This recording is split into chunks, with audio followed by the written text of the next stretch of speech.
Shalom saudari, kasih Tuhan itu nyata. Sebab itu Yesus datang supaya kita beroleh kehidupan yang kekal.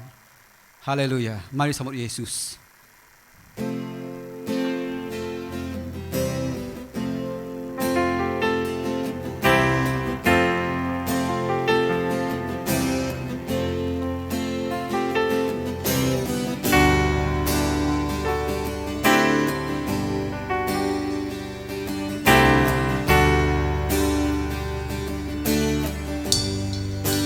Sambutlah Yesus, tinggikan Yesus, beri Dia hormat, pujian dan kuasa. Yesus Raja, bagi yang mulia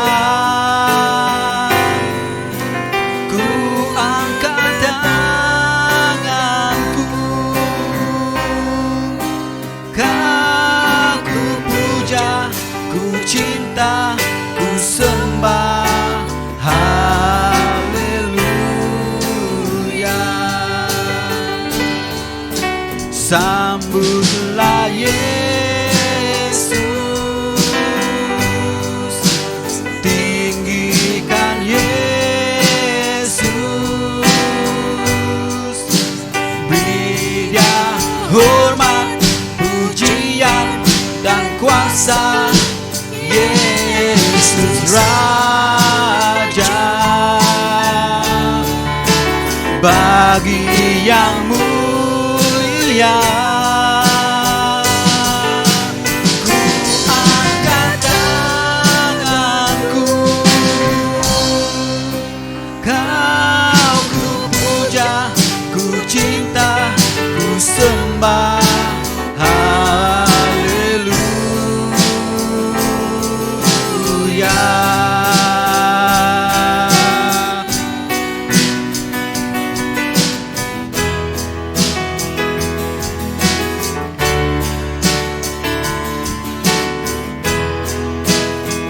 Bukan karena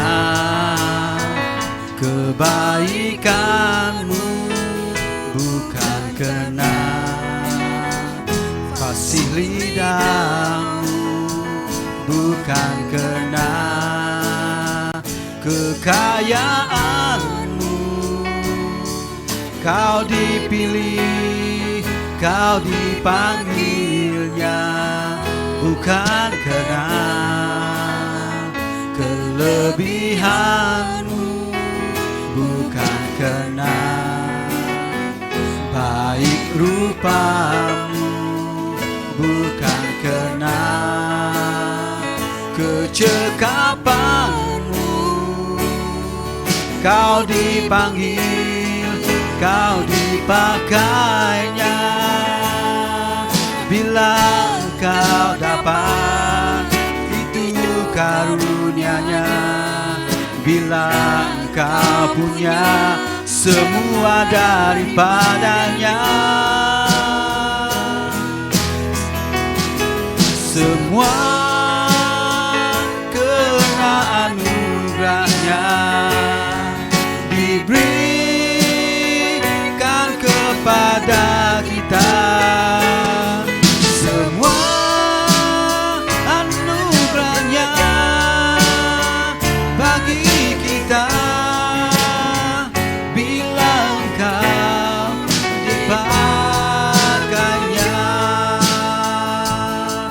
Bila engkau dapat, itu karunia-Nya. Bila engkau punya semua daripadanya, semua karena anugerah-Nya diberikan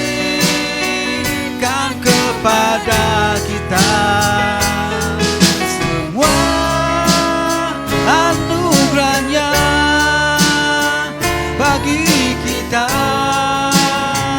Bila engkau dipakai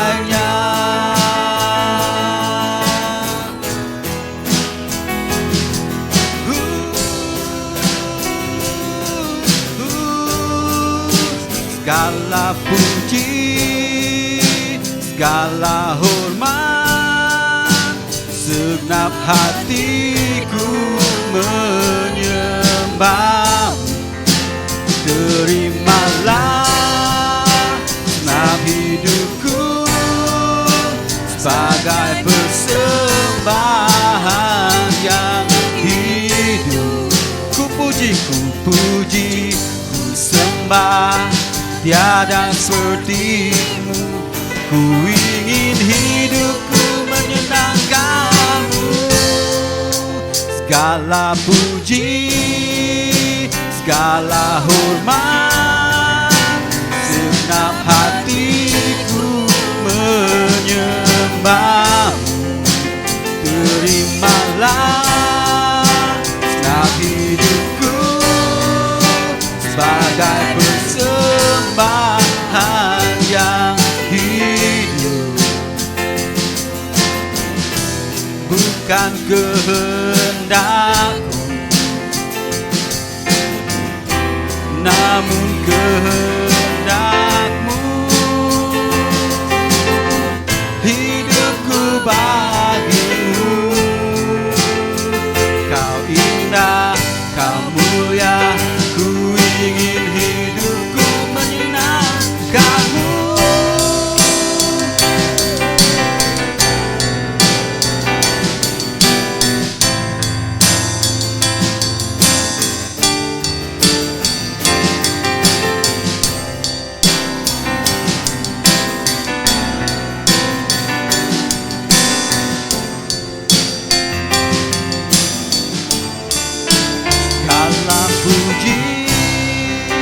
Segala hormat, segenap hatiku menyembahmu.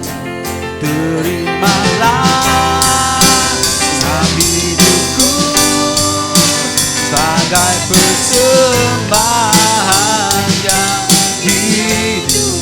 Sebagai persembahan yang hidup.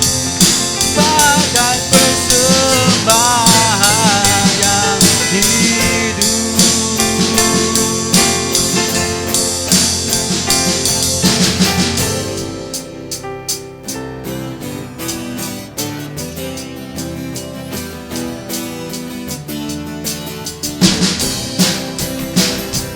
Sungguh nyata kasih-Mu di sepanjang hidupku. Dengan darah-Mu Kau tebus dosaku. Sungguh nyata kasih-Mu di sepanjang hidupku. Segenap hatiku hanyalah untuk-Mu. Sungguh nyata kasih-Mu di sepanjang hidupku. Dengan darah-Mu Kau tebus dosaku. Sungguh nyata kasih-Mu di sepanjang hidupku. Segenap hatiku hanyalah untuk-Mu. Sungguh nyata kasih-Mu di sepanjang hidupku. Dengan darah-Mu Kau tebus dosaku. Sungguh nyata kasih-Mu di sepanjang hidupku. Segenap hatiku hanyalah untuk. Segenap hatiku hanyalah untuk. Segenap hatiku hanyalah untuk Yesus. Haleluya. Haleluya. Oh, haleluya. Ya Tuhan, sedang hati kami untuk kemuliaan Tuhan.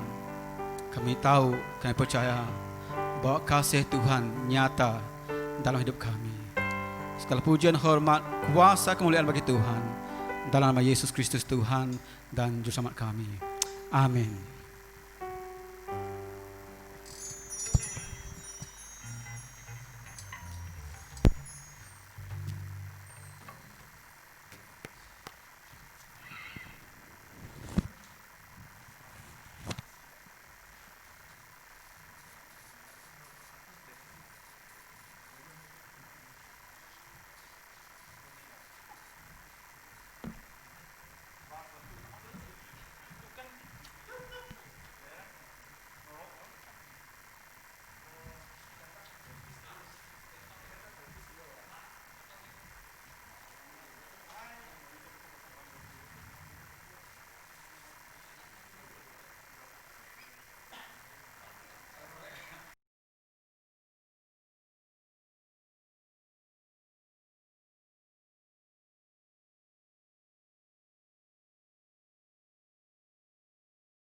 Kalau lain macam cakap.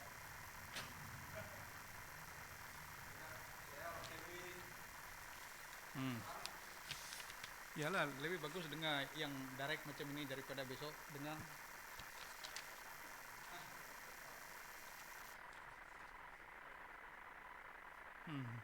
Jadi besok kalau nak makan mie boleh pergi saja, sudah dengar sudah. Okay. Sudah?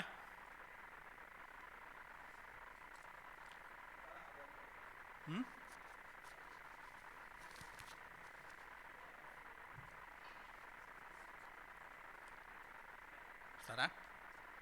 Oke, shalom saudara-saudara. Selamat kita beribadah di hujung minggu ini. Dalam keadaan masih lagi pandemik, tapi apapun kita teruskan juga online service kita. Dan terima kasih kepada kru Puji Sembah yang telah berusaha sedaya upaya untuk menjayakan servis kita kali ini. Namun sebelum itu lebih baik kita berdoa dulu sebelum saya menyampaikan sedikit perkongsian daripada firman Tuhan. Mari kita sama-sama berdoa. Bapa di surga, kami sekali lagi datang kepada Engkau dalam servis online ini, dan kami tahu bahwa tanpa Tuhan kami tidak ada apa-apa. Dan kami mendengar berita dari kiri, kanan, depan, belakang, bagaimana manusia di dunia sekarang ini sedang berdepan dengan corona dan macam-macam lagi musibah yang lain. Tapi kami bersyukur Bapa, karena di sebalik semua itu, kami punya Bapa yang sangat baik. Ada tempat untuk kami mengadu, ada tempat untuk kami bercerita, ada tempat untuk kami berseru untuk meminta bantuan dalam apa keadaan sekalipun. Terima kasih, kami tahu Tuhan juga mengasihi kami. Makasih Roh Kudus, Engkau yang mengajar kami, baik kami yang ada di ruangan maupun yang ada di rumah, yang ikut secara online, di mana saja mereka berada, biar Tuhan sendiri menggerakkan hati mereka sehingga mereka boleh berkat melalui firman yang disampaikan. Terima kasih sekali lagi, puji nama Tuhan. Di dalam nama Yesus kita sudah berdoa. Amin. Saudara-saudara, dalam renungan ataupun sharing singkat ini, kita akan terus saja kepada firman Tuhan yang terambil daripada 2 Raja-Raja yang sedikit mirip dengan keadaan pandemik kita seperti ini. Keadaan cerita ini. Cuma dia bukan pandemik, tetapi keadaannya, konteksnya lebih kurang seperti apa yang sedang kita alami pada masa ini. 2 Raja-Raja pasal 4 ayat 1 sampai 7, singkat saja ceritanya. Ya, dan daripada ini kita juga akan ambil beberapa perkara yang boleh kita renungkan bersama dalam masa-masa yang sukar seperti ini.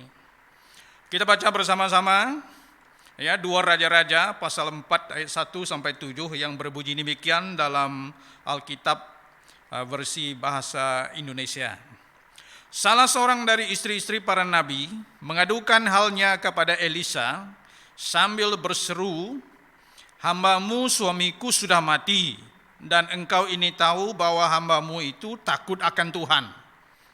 Ini nabi ini adalah murid kepada Elisa. Jadi istrinya mengadu kepada Elisa bahwa suaminya sudah meninggal. Dan sekarang ini musim pandemik ini banyak kita dengar, ramai kita dengar orang yang meninggal, sakit dan sebagainya. Tetapi kemana mereka mengadu? Tetapi sekarang ini keadaan yang sangat menggetarkan. Tetapi sekarang dia katanya, penagih hutang sudah datang untuk mengambil kedua anakku menjadi budaknya. Jawab Elisa kepadanya, apakah yang dapat ku berbuat bagimu? Beritahukanlah kepadaku apa-apa yang kau punya di rumah. Berkatalah perempuan itu, hambamu ini tidak punya sesuatu apapun di rumah, kecuali sebuah buli-buli berisi minyak. Lalu berkatalah Elisa, pergilah mintalah bejana-bejana dari luar daripada segala tetanggamu, bejana-bejana kosong, tetapi jangan terlalu sedikit.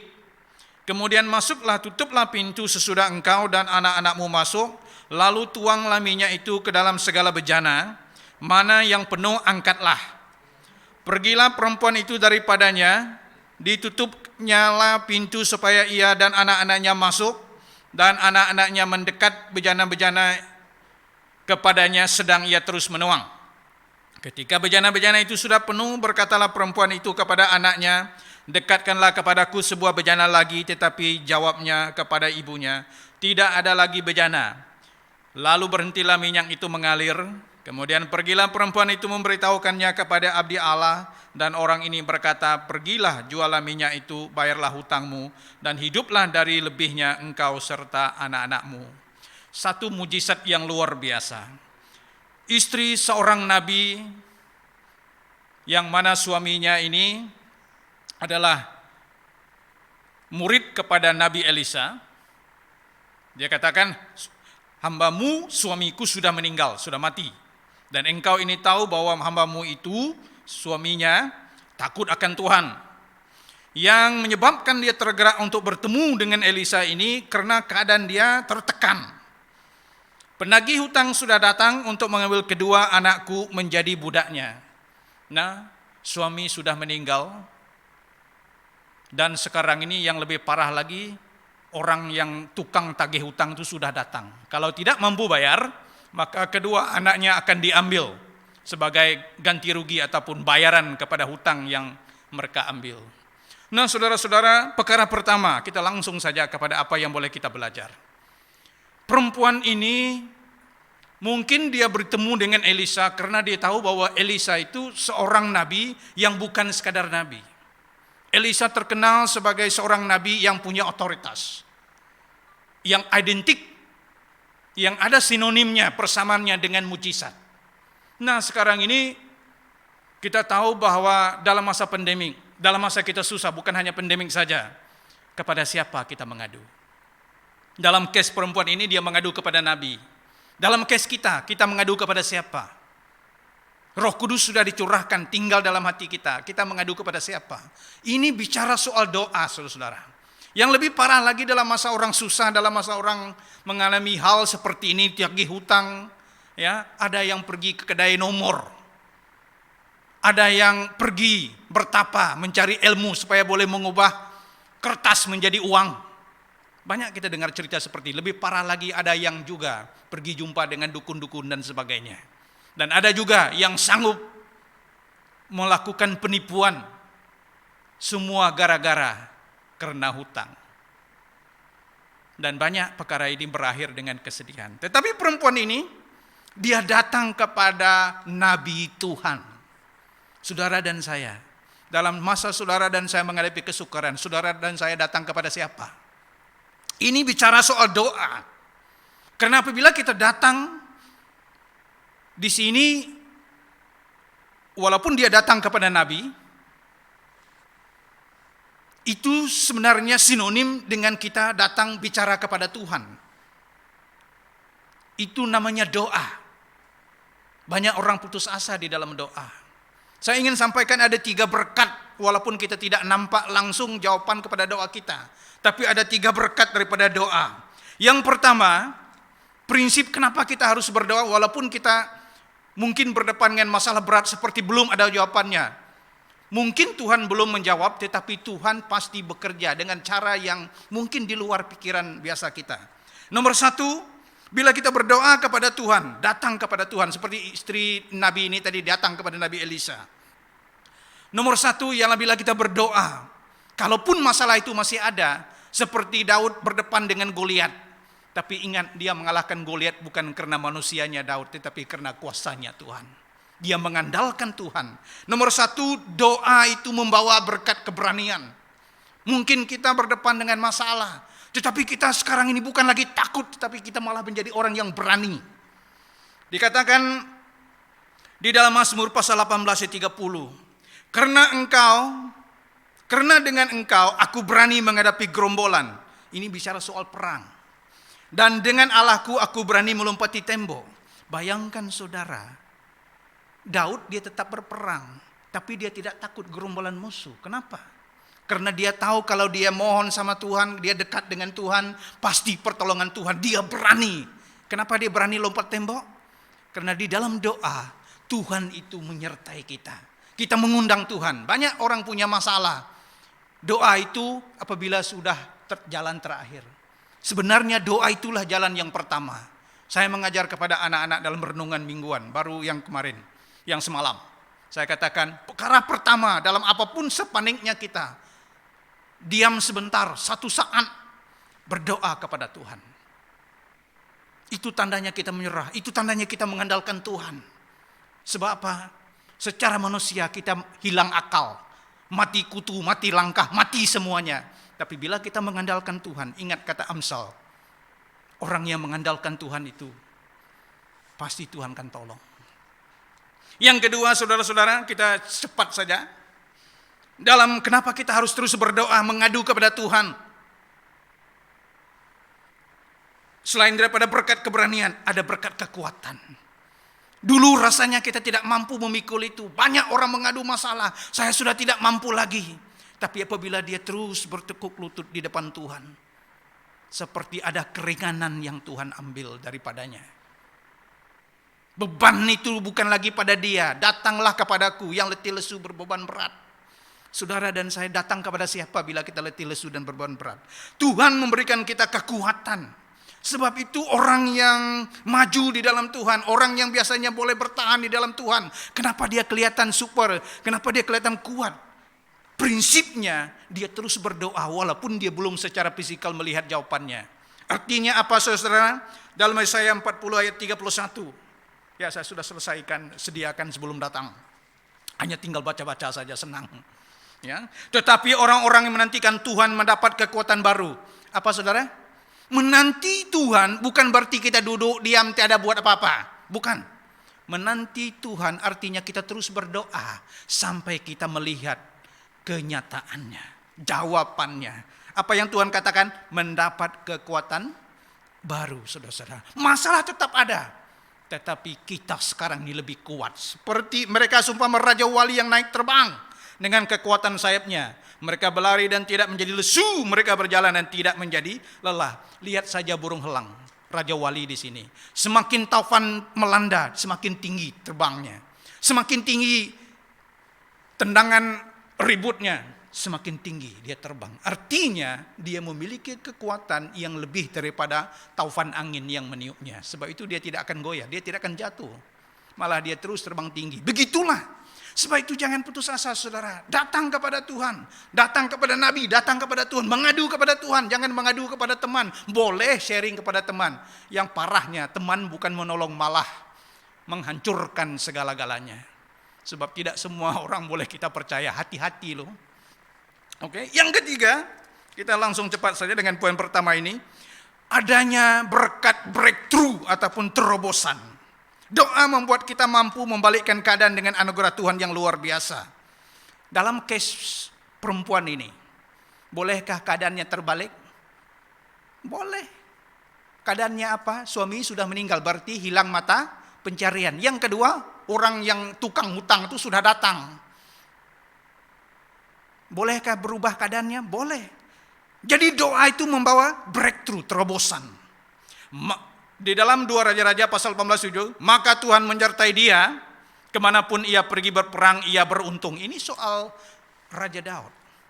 Kemana saja dia pergi, karena Tuhan menyertai dia, dia berhasil, saudara-saudara. Breakthrough, bukan? Padahal pada waktu yang sama juga, bapak mertuanya Raja Saul masih tetap untuk mau coba membunuh dia. Kontradiksi kan? Dia berperang lawan musuh, dia menang. Pulang ke rumah mau dikerjakan oleh bapak mertua, celaka sekali. Istrinya daripada anak Raja Saul ini akhirnya diberikan kepada orang lain. Tetapi dikatakan setiap yang dia buat, setiap perang yang dia pergi, dia berjaya, dia berhasil. Saudara. Terbalik keadaannya. Apapun cobaan Raja Saul untuk menidakkan Daud, tapi Tuhan tetap menyertai dia. Sehingga dia akhirnya layak menduduk sebagai Raja Israel yang sejati. Menyatukan seluruh tanah Israel. Yang utara, yang selatan semua bersatu. Suku kaum semua bersatu dalam pemerintahannya dia. Mungkin saudara-saudara dalam keadaan kita sekarang, mungkin kita berpikir sudah tidak dapat diubah lagi.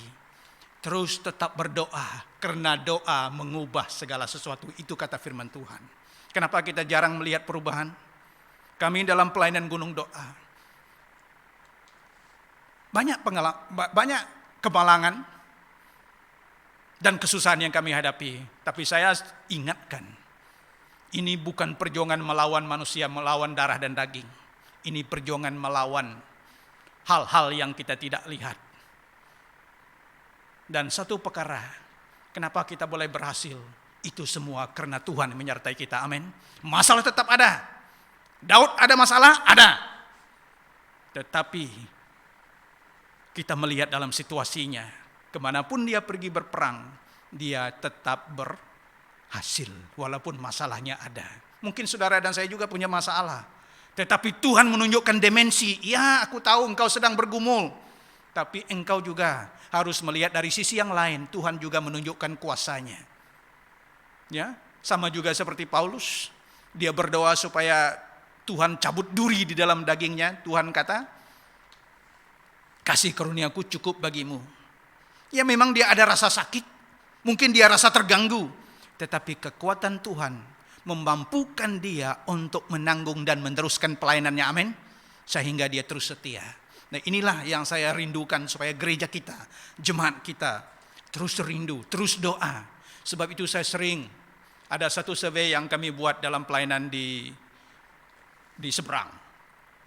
Satu daripada gereja itu gereja kampungan, tetapi mereka juga mengutus misioneri keluar. Dan gereja itu sangat diberkati dari segi finance, walaupun dia terletak di kampung. Dan saya tanya kepada pendetanya ataupun pastornya, Pak Pendeta, kenapa boleh sampai berhasil begini sedangkan kawasan ini adalah kawasan kampung? Satu daripada kuncinya, kata dia kepada saya, kami di sini, terutamanya pemimpin, wajib menghadiri kebaktian doa. Tanpa doa pelayan-pelayan, dia katakan tidak punya kuasa dan tidak punya terobosan. Saya berhenti di situ. Saya tahu kalau mereka yang biasa-biasa itu boleh menjadi luar biasa. Kalau keadaan mereka yang biasa-biasa itu boleh terbalik menjadi yang luar biasa. Satu, karena doa. Walaupun ini bukan topik doa, tapi saya menyeru kepada kita di masa pandemik ini, banyak waktu kita ada di rumah. Apakah masa doa kita ada dengan keluarga kita? Apakah semakin banyak masa kita dengan Tuhan ataupun semakin banyak kita tidak bersama dengan Tuhan? Bahkan menonton servis online pun kita tidak peduli. Saudara-saudara, bagaimana mungkin boleh terjadi terobosan breakthrough dalam hidup kita kalau terjadi demikian? Yang kedua, dalam perempuan ini, setelah dia mengadu kepada Elisa, Elisa pun tanya, ya respon kepada dia, apa yang dapat ku perbuat kepadamu? Beritahulah kepada aku apa-apa yang kau punya di rumah. Perempuan itu berkata, hambamu ini tidak punya sesuatu apapun di rumah kecuali sebuah buli-buli berisi minyak, bekas minyak yang ada berisi minyak. Itu saja yang ada. Saudara-saudara, kita bukan hanya mengadu kepada Tuhan. Tapi kalau kita mau melihat Tuhan itu bekerja, harus ada persiapan diri. Musim pandemik ini, ada seorang pendeta mengajar, dia katakan, dalam abad yang pertama, saudara dan saya tahu, tidak ada gereja pada waktu itu. Mereka berkumpul di mana? Di rumah-rumah. Dan jumlah mereka menyebar dan semakin banyak. Tapi sekarang di musim pandemik, kita juga boleh berkumpul bersama keluarga di rumah. Masalahnya kita buat atau tidak? Itu saja pertanyaannya. Saya tekankan dengan keluarga saya, minimal, paling tidak, selain daripada hari Minggu, kita harus ada satu hari prayer meeting ataupun ibadah walaupun hanya kita saja. Kenapa saudara-saudara? Orang mendengar bukan karena kita pandai. Orang mendengar karena mereka melihat teladan dan perbuatan kita. Saya bersyukur. Tidak mudah saudara, apalagi kalau anak kecil kadang-kadang dia mungkin tidak mengerti. Tetapi siapa lagi yang menjadi imam di rumah tangga kalau bukan kita sebagai orang tua. Saya seru kepada saudara-saudara yang ada di rumah. Mulai mesbah doa, minimal setengah jam, 1 jam. Kumpulkan keluarga. Bila kita nak start, bila kita nak mulai, sekaranglah kita mulai. Jadi di sini ada persiapan saudara. Jadi Elisa ini tanya, ibu di rumah kamu ada apa yang kamu ada? Saudara, Tuhan tidak pernah minta apa yang tidak ada pada kita. Tuhan cuma mau apa yang ada pada kita. Saudara masih ingat 2 ikan dan 5 roti itu? Hanya itu yang ada. Tapi bila anak itu menyerahkan kepada Yesus, terjadilah mujizat. Apakah saudara mau melihat terobosan breakthrough terjadi? Harus ada persiapan. Menyediakan bejana-bejana itu. Apa yang ada? Apa yang perlu kita siapkan? Supaya boleh diaplikasikan di dalam hidup kita. Nomor satu, apakah kita siap secara waktu? Banyak orang dia mau tanda tangan, siap untuk dipakai Tuhan, mau melayani. Tapi tidak pernah menghulurkan waktu. Melainkan dalam keadaan terpaksa. Belajar menjadi pelayan yang menyenangkan hati Tuhan. Bagaimana dengan waktu? Sudah kita siapkan? Kalau mau melayani, waktu itu harus ada dikorbankan itu. Mungkin kita harus cut off benda-benda yang selama ini yang selalu sering kita buat. Supaya kita boleh ada masa khusus, khas untuk Tuhan.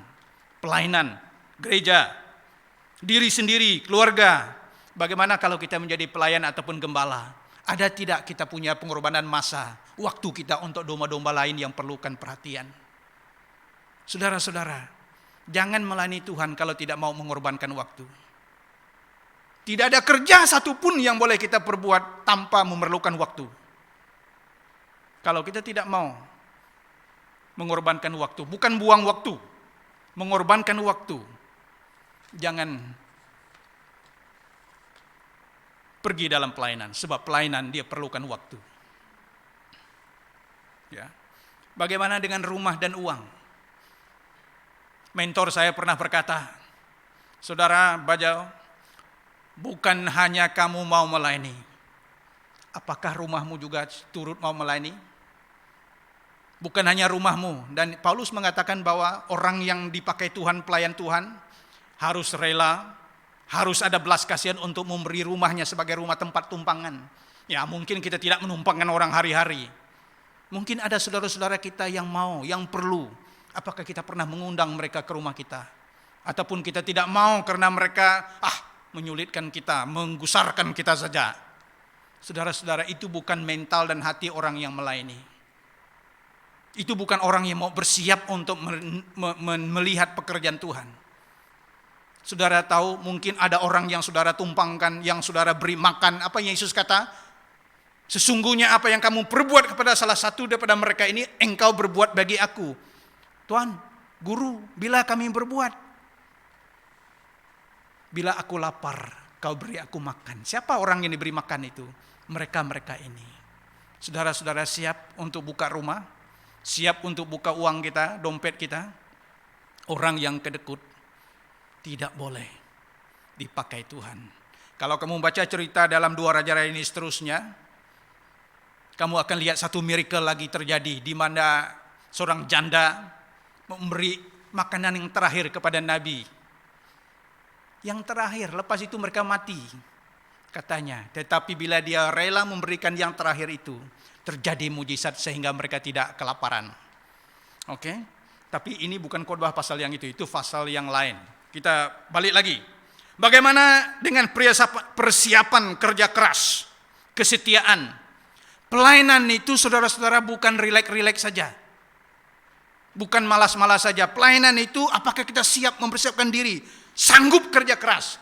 Sanggup setia pergi prayer meeting? Sanggup setia untuk melakukan latihan sebelum kalian, saudara-saudara tadi pergi untuk worship ini? Harus ada latihan.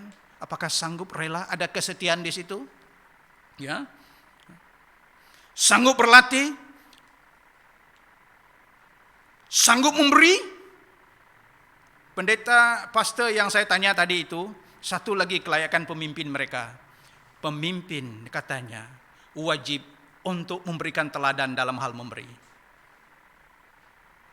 Seorang pemimpin yang tidak boleh, seorang pelayan yang tidak boleh memberi, itu tidak boleh. Kenapa? Pelayanan itu artinya berkorban. Korban itu apa? Menyerahkan apa yang kita ada. Jangan melayani dengan mengharapkan orang lain yang ada. Di Gunung Doa saya katakan, kita mulai daripada kita, bukan mulai daripada orang. Yang ada waktu berikan waktu, yang ada tenaga berikan tenaga, yang ada uang berikan uang. Karena semuanya milik Tuhan, betul? Saudara-saudara, kalau kita sadar, bagaimana dengan penginjilan? Sanggup? Penginjilan ini bukan hanya keluar, tetapi bagaimana mungkin kita menginjil kalau kita tidak keluar? Keluar rumah, keluar daripada comfort zone kita. Saudara-saudara siap untuk melihat jemaat kita bertambah tahun depan setelah adanya vaksin corona ini?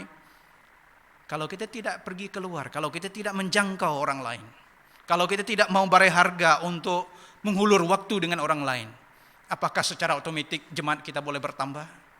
Pertanyaan ini saudara-saudara, sepatutnya tahun ini Tuhan menyediakan kita supaya kita merefleksi, melihat kembali di mana posisi kita. Bagaimana dengan talent kita? Talenta kita. Sudah siap? Dalam pelayanan saudara ada banyak yang akan betul dan tidak betul. Yang betul kita perkembangkan, tetapi juga terjadi kesilapan. Raja Daud juga melakukan kesilapan. Tapi satu perkara, bila dia ditegur, dia menerima teguran itu. Dia bertobat, saudara. Sebab itu dia tidak mati. Kalau seharusnya perzinahan itu hukumannya mati sebenarnya. Saudara dan saya, dalam kita sekarang ini menyediakan diri dalam talenta kita, kemampuan kita. Apakah satu daripada sifat kepimpinan yang boleh bertahan?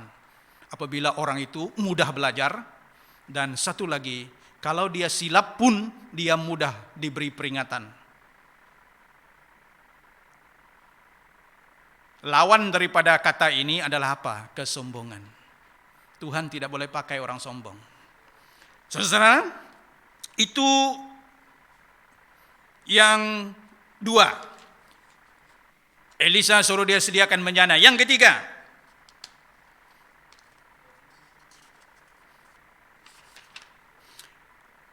ayat yang berikutnya, ayat 4. Kemudian masuklah, tutuplah pintu sesudah engkau dan anak-anakmu masuk.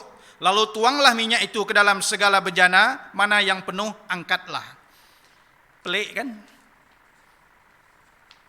Dia suruh perempuan ini, nanti you dengan anak-anak you masuk bilik. Bila you mau tuang ke dalam bejana yang kosong, tempayan kosong itu, kamu tutup pintu. Kira-kiranya apa rahasianya, saudara? Coba bayangkan kalau sedang mereka menuang benda ini dan ada datang tetamu ataupun orang yang mengunjungi mereka. Tidakkah kalau ada orang yang melihat, "Hei, perempuan bodoh, apa yang kamu tuang ke sana? Kamu tahu itu kosong."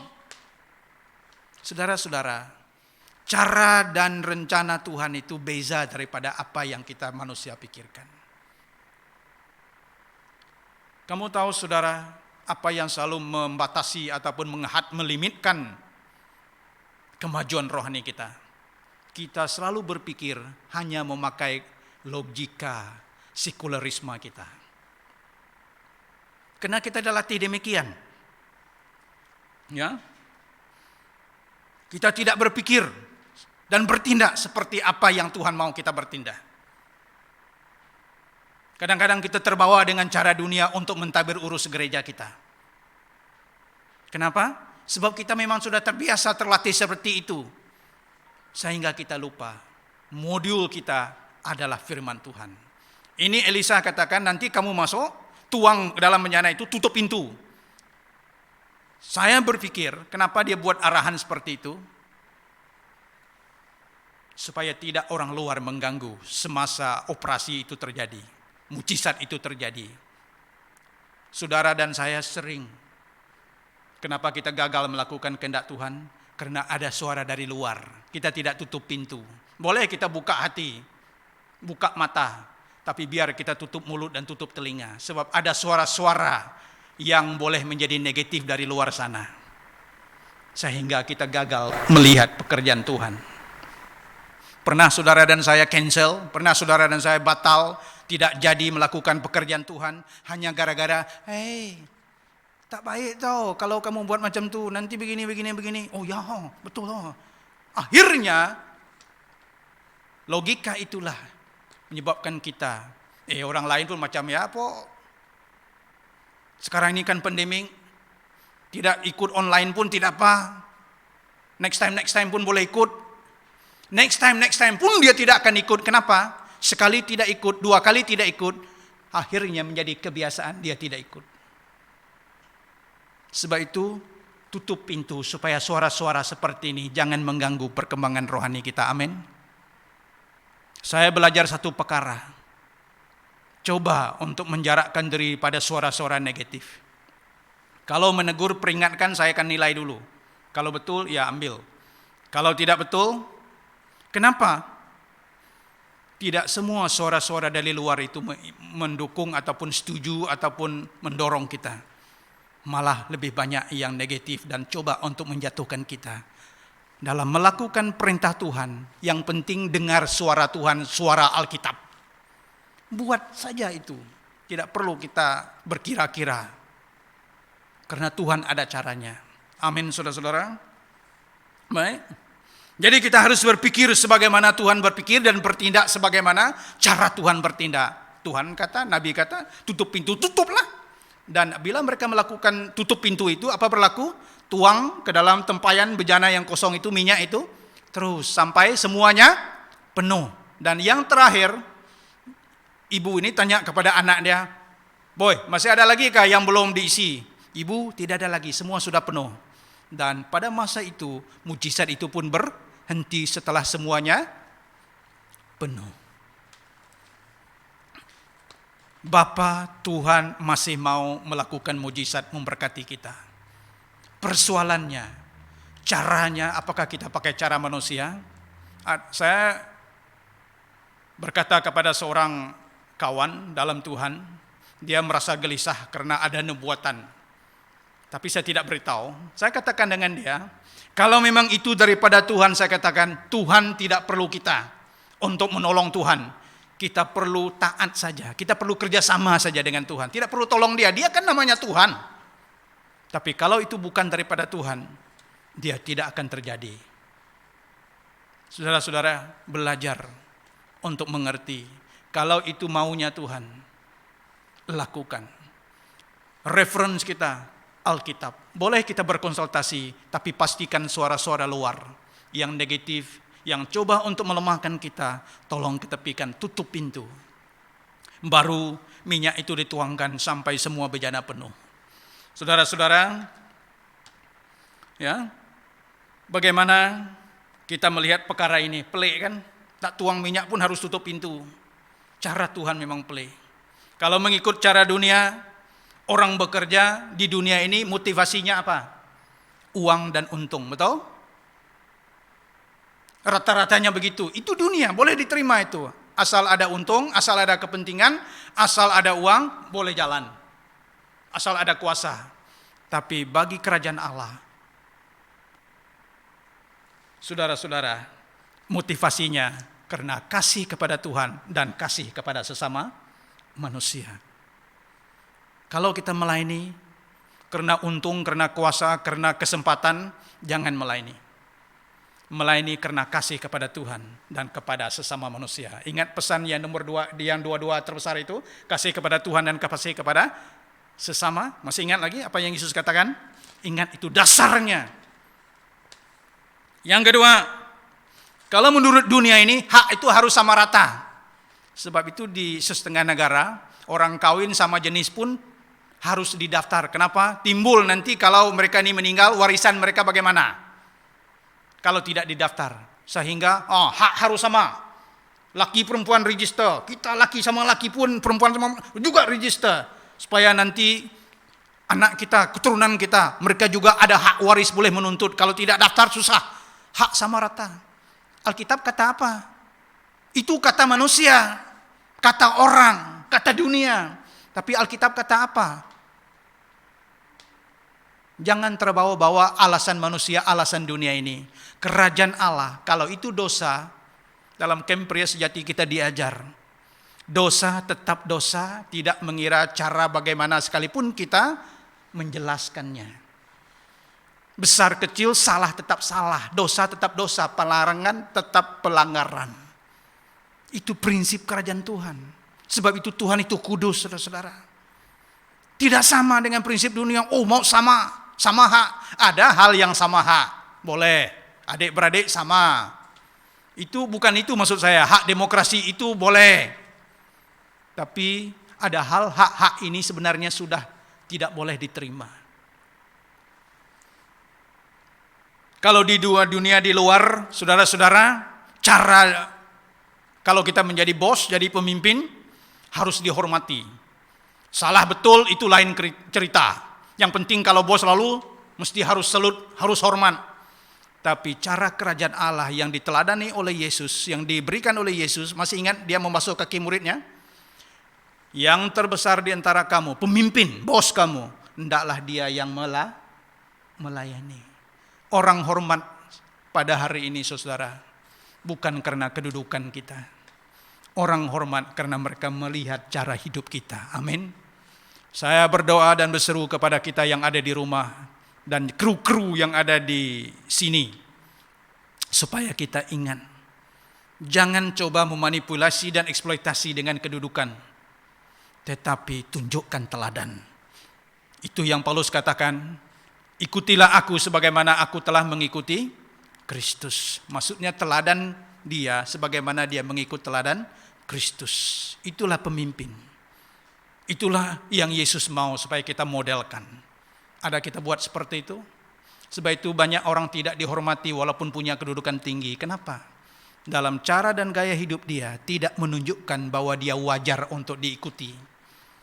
Saya berdoa supaya gereja kita menjadi gereja dan pemimpin dan jemaat kemana-mana, di mana saja keluarga Anda berada. Kita masing-masing. Mungkin kita tidak semua sama taraf, sama kaya, sama itu, sama ini. Itu lain cerita. Tapi yang pertama, kita memiliki sama Tuhan. Sama Alkitabnya, sama firman-Nya. Baiklah kita mendasari. Cara penginjilan, cara penyampaian, cara yang terbaik adalah melalui teladan dan gaya hidup kita. Sepandai kita bercakap sekalipun, tetap orang akan memandang cara hidup kita. Baik saudara, jadi berpikirlah dan bertindaklah. Jangan ikut logika dunia, tetapi ikut cara Tuhan. Tuhan kata tutup pintu, tutuplah. Yesus berkata, kalau kamu berdoa, masuklah ke dalam pintu, dalam bilik, dalam kamar, tutuplah pintu, berdoa kepada Bapakmu di sorga. Doa, pelayanan itu bukan supaya lebih nampak oleh manusia. Itu adalah hubungan kita dengan Tuhan. Dan yang terakhir saudara, yang keempat,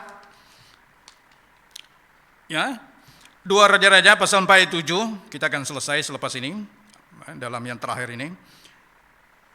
Kemudian pergilah perempuan itu memberitahukannya kepada abdi Allah, kepada Elisa. Dan orang ini berkata, pergilah jualah minyak itu, bayarlah hutangmu dan hiduplah dari lebihnya engkau serta anak-anakmu.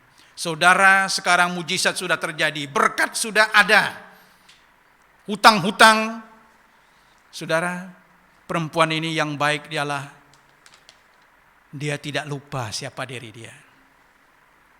Dia sadar mujizat itu ada tujuannya, anugerah itu ada tujuannya, betul? Dia sedang berdepan dengan masalah hutang. Elisa kata, pergi dan jual, bayar hutangmu. Artinya apa saudara? Cabaran dan persoalan sekarang dan masa lalu harus diselesaikan terlebih dahulu. Kalau kita mau melihat, Tuhan boleh buat mujizat pada hari ini. Tuhan boleh membuat keadaan. Tetapi seringkali kita mudah lupa. Mudah lupa yang bagaimana? Ya, dulu belum bekerja, sekarang sudah bekerja. Dulu belum bekerja, setia dalam membayar persembahan perpuluhan kepada Tuhan. Sekarang sudah bekerja, uang juga sudah banyak. Apakah kita masih setia, antusias seperti yang dulu? Apakah kita sudah lupa bahwa itu anugerah bukan milik kita? Anugerah artinya apa? Yang miliknya tetap Tuhan, kita cuma pakai. Sekali perkara itu diambil. Coba kita bayangkan, gaji 10.000, tiba-tiba dia sakit jantung. Apa gunanya 10.000 itu? Hati-hati, jangan sampai anugerah itu menjadi apa? Berhala dalam hidup kita. Perempuan ini dia tidak lupa, dia bayar hutang dia. Sudahkah kita membereskan hutang kita yang dulu? Saya bukan berbicara pasal kredit kita di bank, bukan itu maksudnya. Apakah kita sudah menyelesaikannya, tidak lupa diri? Bagaimana dengan hubungan kita? Sudah pemberesan? Apakah kita masih ada hutang?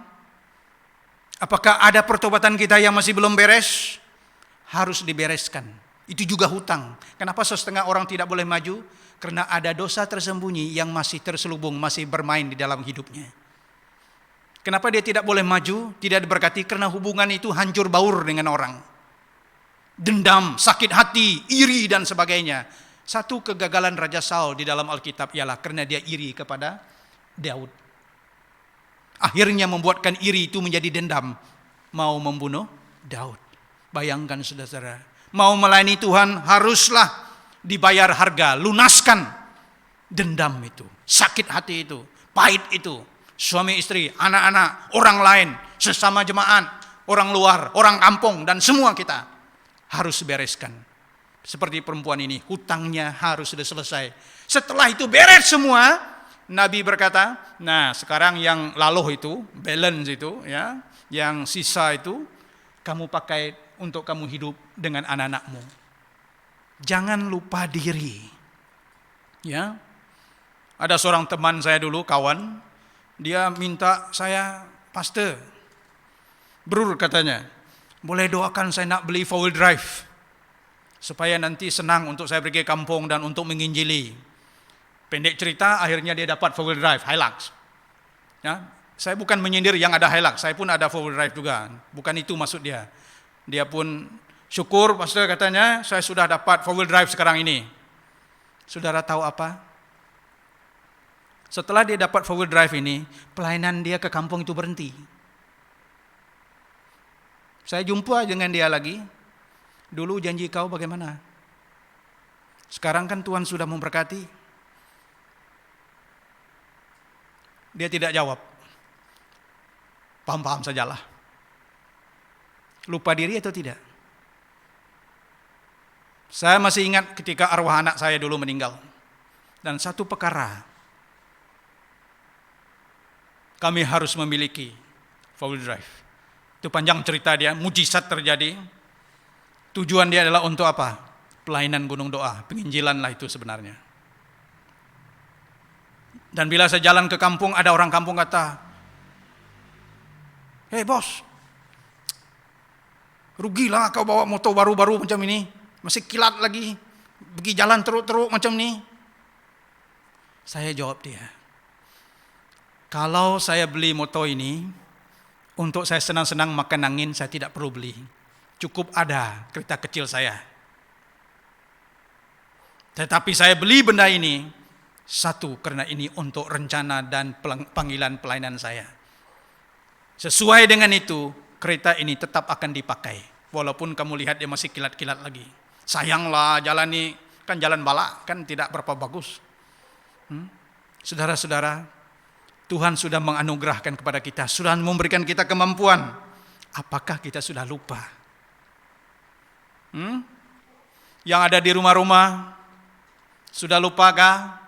Dulu masa terima Yesus berapi-api mau melayani Tuhan. Tapi sekarang sudah dalam pelayanan, batang hidung pun tak nampak. Saudara-saudara, bagaimana mungkin mujizat boleh terjadi kalau kita lupa seperti ini? Belajar daripada perempuan ini, dia tidak lupa bayar hutangnya, selesai yang dulu itu. Yang kedua, ada seorang pasangan, satu pasangan, ya mereka ini penjen. Sebelum mereka ini penjen, mereka temu dengan saya, ceritalah, nanti pastor, kalau kami sudah penjen sama-sama, kami akan ke hulu ke hilir melayani sebagai couple. Sebab sekarang tak boleh. Sebab sekarang ini kerja lain, saya pun lain, tak boleh. Sekarang ni mereka dah penjen sama-sama. Saya tanya lagi, bro, bila lagi nak pergi? Saudara tahu apa? Jangankan nak pergi, semakin tiada masa. Sekarang ni jaga cucu. Dulu kalau dah penjen sama-sama boleh ke hulu ke hilir macam orang dating lah. Sama-sama melayani dua-dua seperti Yesus mengutus muridnya dua-dua. Bagus ya. Tetapi sekarang ni bila saya lihat kembali, jangankan nak turun untuk melayani. Dia kata, I just do not know what happened. Every day. Setiap hari dia kata, tak ada kerja lain. Uruskan ini, uruskan itu saja. Saya rasa saya macam berdusta katanya, bohong sudah. dengan Tuhan. Dulu mau melayani. Bila saya utarakan ini, pasangan saya juga akan merajuk. Terjadilah pertengkaran antara kami. Saudara-saudara, kenapa sampai boleh jadi begini? Kita lupa anugerah itu. Sekali anugerah itu diambil seperti Esau, dia sampai mencucurkan air mata, dia tidak mendapat kesempatan itu kembali. Saudara-saudara, jaga. Jadi saya selesai saja di sini. Saya harap dalam sharing yang singkat ini kita boleh belajar banyak perkara. Ya, nanti dalam waktu ibadah kita yang benar-benar bolehlah lebih panjang sedikit, tapi saya rasa sudah cukup untuk kita semua renungkan di rumah dan boleh dikongsikan dalam keluarga masing-masing dan boleh tambah baik apa yang perlu. Sebab ini saya sampaikan secara direct supaya lebih mudah kita mengerti bila kita menonton. Mari kita sama-sama berdoa, kita angkat tangan kepada Tuhan. Ya, di mana saja saudara berada dalam waktu ini berdoa. Yang ada keluarga di sisi berdoa, pegangan tangan dengan keluarga. Supaya kalau mujizat ini boleh terjadi dengan keluarga perempuan ini tadi, dengan anak-anaknya, saya percaya dalam keluarga kita juga, mujizat ini juga boleh terjadi. Bapa di surga, kami bersyukur dengan cerita ini.